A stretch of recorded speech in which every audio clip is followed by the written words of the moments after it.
As ponderações que eu preciso fazer dizem respeito à minha entrevista semana passada à revista Carta Capital. Tudo o que eu disser, o Ricardo Gondim falar, se você tiver alguma dúvida, pergunte ao Ricardo Gondim, não pergunte a outra pessoa. Nenhum pastor dessa igreja é meu porta-voz. Eu falo e sustento o que falo. Ninguém precisa me explicar para ninguém. Você tem dúvida? Venha a mim e pergunte. Digo sempre que quero apenas ser fiel e leal à minha consciência e àquilo que eu entendo das Escrituras. O que na reportagem da revista Carta Capital causou escândalo? Porque o repórter me perguntou sobre a igreja evangélica nesse país, o movimento evangélico no país. Não estou falando de igrejas específicas, estou falando de um movimento que eu disse para ele que esse movimento tem claramente uma agenda de poder. O que é que significa um movimento evangélico ter uma agenda de poder? O movimento evangélico acredita que no dia em que nós tivermos influência como evangélicos nas instâncias de poder, no dia que o Brasil se transformar num Brasil evangélico, o Brasil estará melhor. E eu disse para ele que não. Pelo contrário, aliás, isso foi fruto de um texto que eu escrevi, Deus nos livre de um país evangélico. Eu falei pelo contrário. É importante que o Brasil seja um país laico. Muita gente não entende essa expressão porque ela é uma expressão da ciência política e do direito. Um país laico, o que significa um país laico?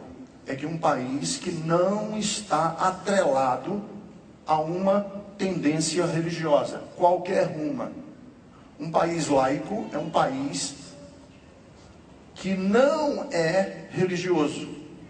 Por exemplo, o Irã não é um país laico. Por quê? Porque o Irã é uma república islâmica. Nós não queremos, eu não quero um país evangélico, no sentido do Irã ser uma república islâmica. Seria horrível para o Brasil. Você imagine esses caras hoje que estão aí na mídia, essas grandes igrejas, dominando o Brasil. Seria um horror. Seria um horror.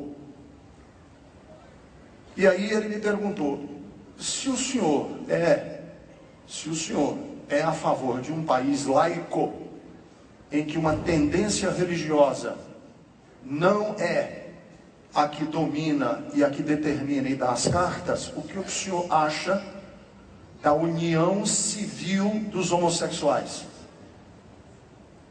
O que é que o senhor acha da união civil dos homossexuais?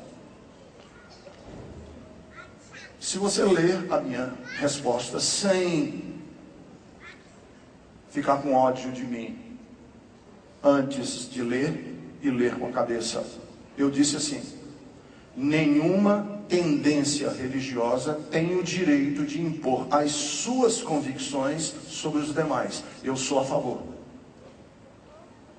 de uma união civil de homossexuais. Aí alguém disse, o pastor Ricardo agora vai fazer casamento de homossexuais. Não. Uma coisa é uma coisa, outra coisa é outra coisa completamente diferente. Se tiver algum advogado, algum jurista, algum juiz aqui nesse ambiente, há de concordar comigo que eu não estou com isso advogando casamento de homossexuais. Então eu quero dizer antes para vocês o seguinte: eu não sou homossexual. Não, é importante dizer isso. Não tenho nenhum filho meu homossexual. Já confrontei os meus filhos algumas vezes, perguntei, fale, não somos. Não tenho nenhum irmão meu homossexual. E que eu saiba, eu não tenho nenhum primo meu homossexual. Então eu não estou defendendo causa própria, isso que eu quero dizer. Estou legislando para nada meu. Eu estou, na verdade, defendendo o que é direito. O que é direito tem que ser defendido por um pastor, mesmo que ele não concorde com a prática do outro. Voltaire, o grande iluminista do século XVI, dizia assim: eu não concordo com você, mas lutarei até a morte para você ter o direito de dizer o que você tem para dizer. Eu não concordo com você, mas eu lutarei até a morte, não por homossexuais. Eu não tenho a bandeira homossexual para defender. Eu tenho a bandeira da liberdade de um país. O que significa a união civil de homossexuais desse país? Um exemplo prático: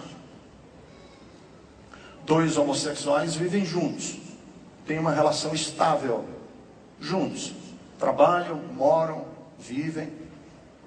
Você diz assim: mas eu discordo. Não importa o que você concorda ou se discorda, é o fato.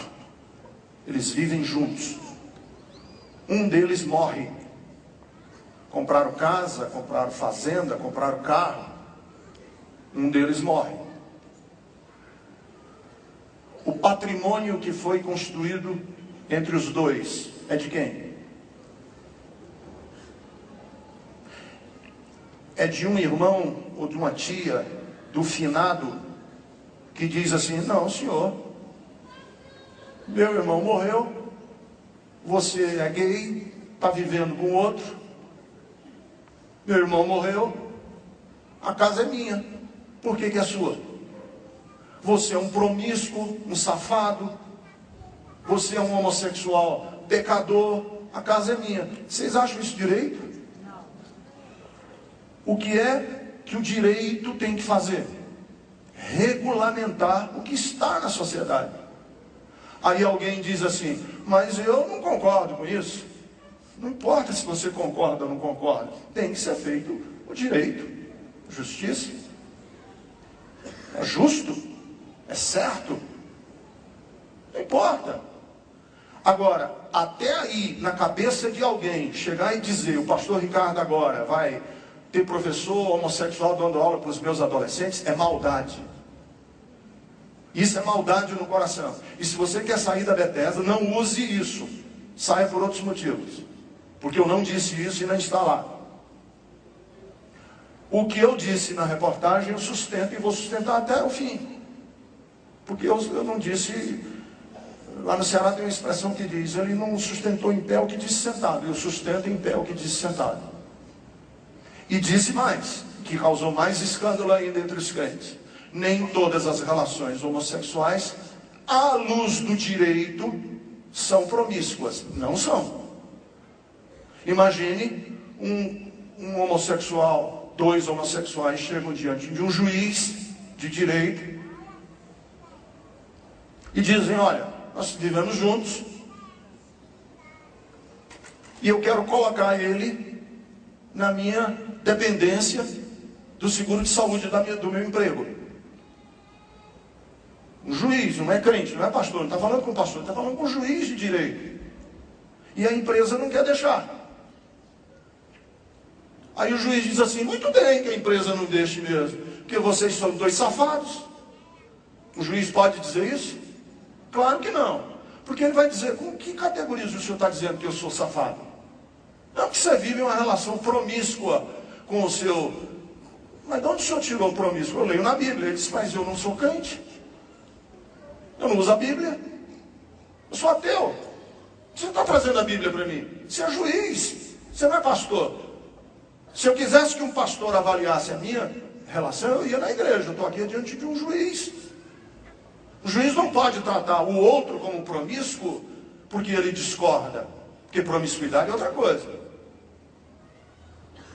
Tem nada a ver, e promiscuidade tem a ver com heterossexual, ou tem a ver com qualquer outra categoria. Então, se há inquietação aqui na igreja Bethesda, é porque você não leu. Se você tiver lido o que eu escrevi lá, o que eu disse, o repórter, o jornalista escreveu, você vai ver que eu não estou levantando bandeira nenhuma. Ora, um exemplo claro. Mas se passar a lei civil no Brasil, de união civil, o governo pode obrigar a Igreja Batesda a casar homossexual? Claro que não. Da mesma maneira que eu não quero, que um homossexual não quer que o pastor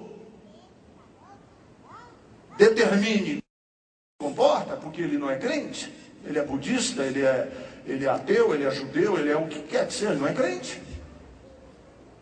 Se ele não é crente, eu não posso impor sobre ele os valores que estão aqui dentro da nossa... Da mesma maneira, isso só nos protege.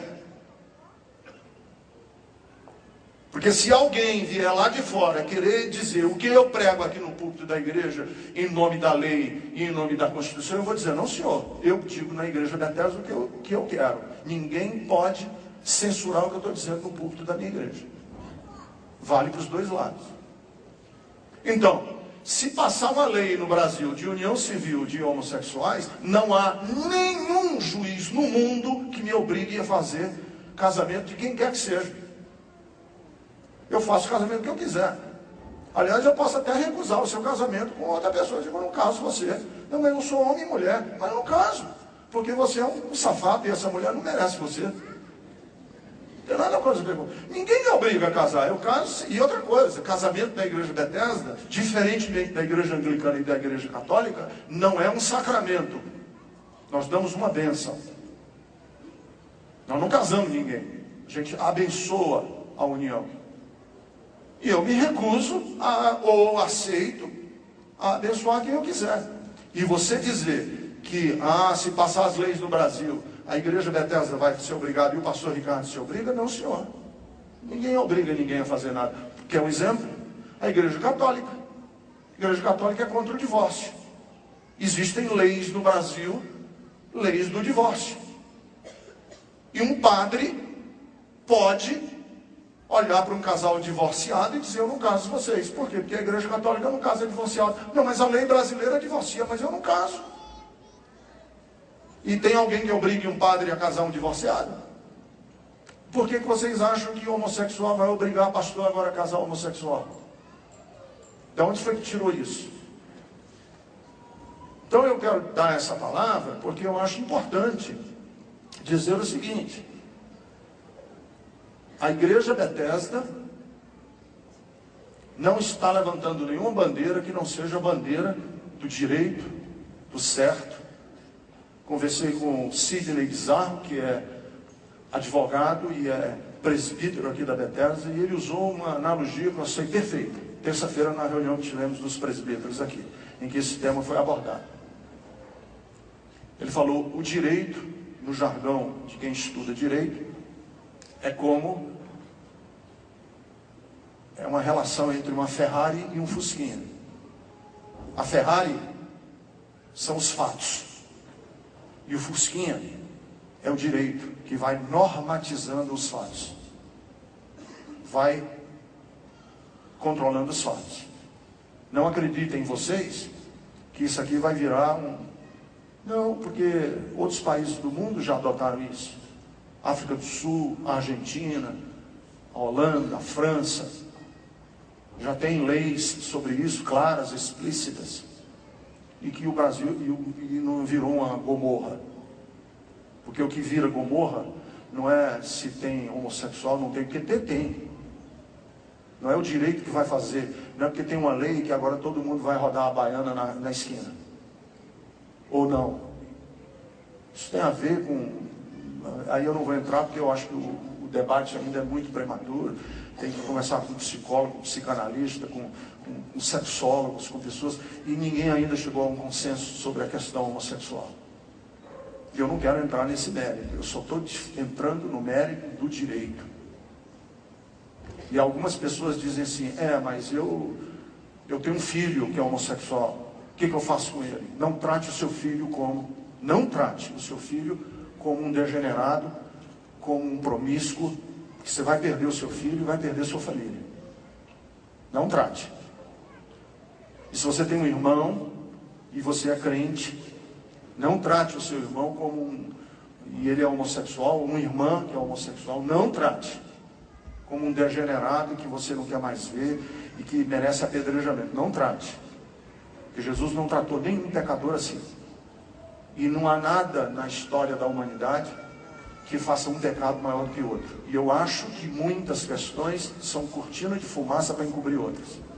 Esse nervosismo com o homossexualismo, com a homossexualidade, eu acho que encobre outras questões mais graves, que a gente não sabe lidar, da nossa heterossexualidade. Problemas graves que tem aí de pornografia, de gente que não sabe lidar ainda nem com masturbação, não sabe nem como lidar com esse elemento de masturbação, frigidez, um monte de problemas que tem aí, ejaculação precoce, um monte de problemas que nós temos na área da sexualidade, e aí fica esse nervosismo de não tocar no assunto. Eu acho que isso é preocupante, e eu acho mais ainda preocupante esse clima que se instaura de separar o mundo num corte de bisturi, de navalha entre os que são de lá e nós, os puros que estamos aqui hoje, que não aceitamos aquilo que é imoral. Bom, não é bem assim. Não é bem assim. Eu acho que nós temos que lidar com essas questões com mais sobriedade.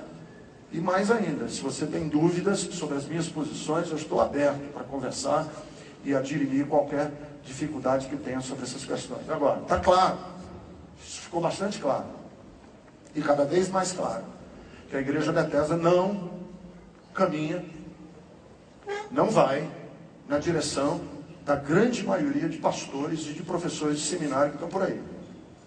Basta você ver o nível a contundência do ódio que eles têm a mim.